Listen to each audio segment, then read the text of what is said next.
So today I have a wooden wall, slat wall, that I had a corner fireplace in. You can kind of see the color and the paint. Took the fireplace out a few years ago. Didn't patch up the hole. I just simply put a couple pieces of wood over it. And thought I'd actually try and make it look a little more presentable, even though it's going to be behind a couch. You're not really going to see it. I still would prefer to have the full pieces of wood or half pieces of trim to cover up, make it look a little bit nicer. So today I'm going to show you how to patch a hole in a wooden slat wall. So here's what a piece of the wood looks like that I've cut out.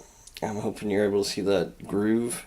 That is what I'm trying to keep intact. I don't want to break off the front of the wood like it is up here. Right there. Right, where's this one? Right there. I don't want it to look like that. I want to keep it intact. So what I'm going to do is run my saw right on this edge and pull this board out, and then I'll have to pull out what little bit of wood is left in the groove from the tongue. And that looks like this on the piece I've cut. You can see how it goes together, and I'll show you that a little bit after I get all this cut out. The other issue with mine is I have an electrical box that I'm going to have to cut out. All I use is this piece of wood as a template, and just put the box in the exact same piece. Since it's a full width of wood, I don't have to worry about that. It makes it a lot easier. But hopefully you don't have an electrical box in the middle of your wood that you have to do. But if so, just use the old one as a template, draw it out, cut it out, and slam it back in there. Should work just fine. So let me run the saw down that one side, pull out that board, and I'll show you how we're going to measure and cut the piece to replace it.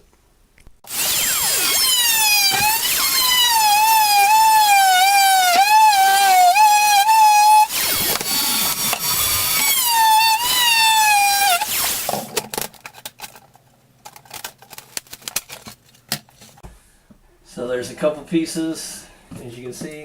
I can just simply pull out the groove that I cut. Same thing down here. Pull it out, and that will leave oh, that was the tongue. That will leave the groove, if you can see it, perfectly intact. And there's no damage. So the next thing I need to do is measure the boards I need to cut. Here's my tape measure. Your boards will be different length than mine, so it really doesn't matter what my length is. Just know that your next step. Mine are 40 inches. Measured both boards. Make sure they're the same. It's not. What a surprise. It's 4 1/4.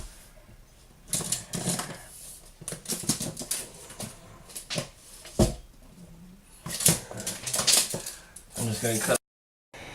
Alright, so I got my new board cut to the size. It's the one that's on the bottom that's not painted. I took the old board that had the electrical outlet cut out in it. I'm using it as a template. I laid it right on top of the new board. Take my marker. I'm going to draw the dimensions I need to cut. I'm just simply using it as an outline. Does not have to be accurate because it'll be covered up with the plate anyways. So you see, that's what you get. I'm going to use the same saw I used to cut the wood off the wall to cut out that box. And then I'll be right back. And there is the new board with the hole for the electrical cut out. Next I'm going to go see if it fits in place.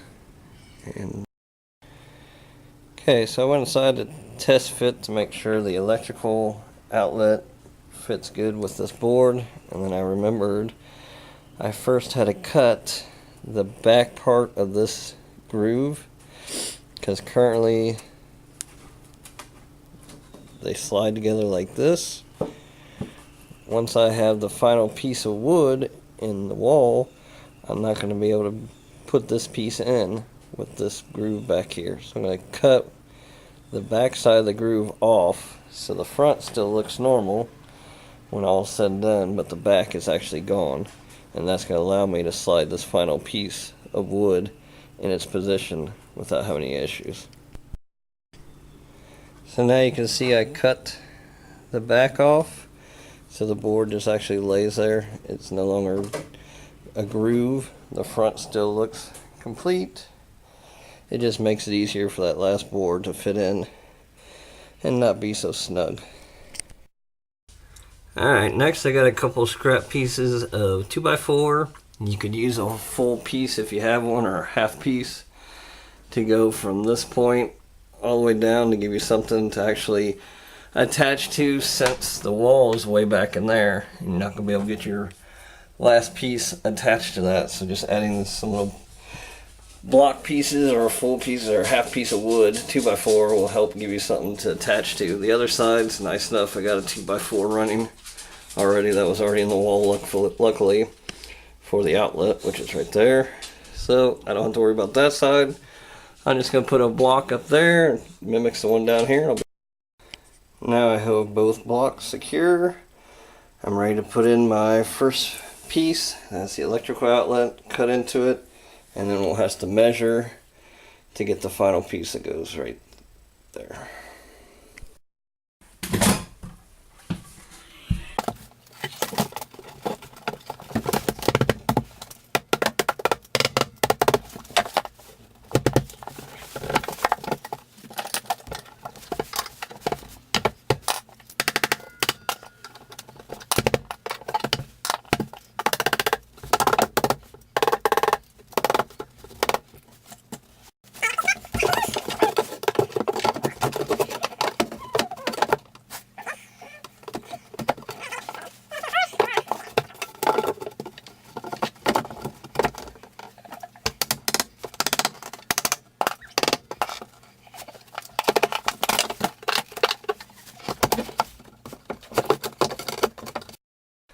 So to try and fix the issue with the 1/2 inch that I still need to get, I just ended up cutting the board where it's not wanting to go in with the floor.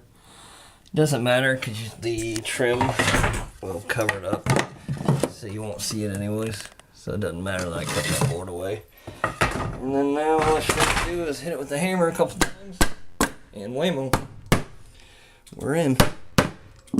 So we have our boards in. We got a little bit of more adjusting to do. Got to put the electrical outlet back on, put the trim piece on I took off, and then paint.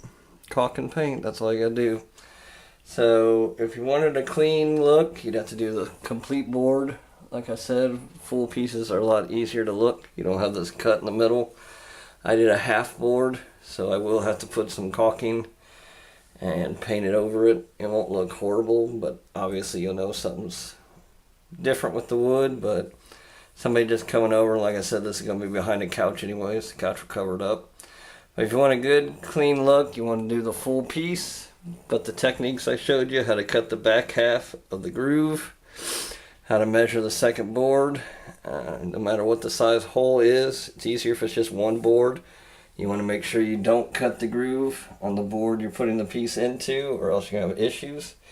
And then using the blocking system on the back to keep the boards away from sinking in and not lining up correctly.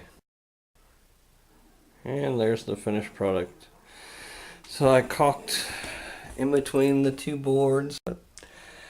As always, thanks for watching. If you enjoyed this video, give it a thumbs up. And as always, subscribe to the channel.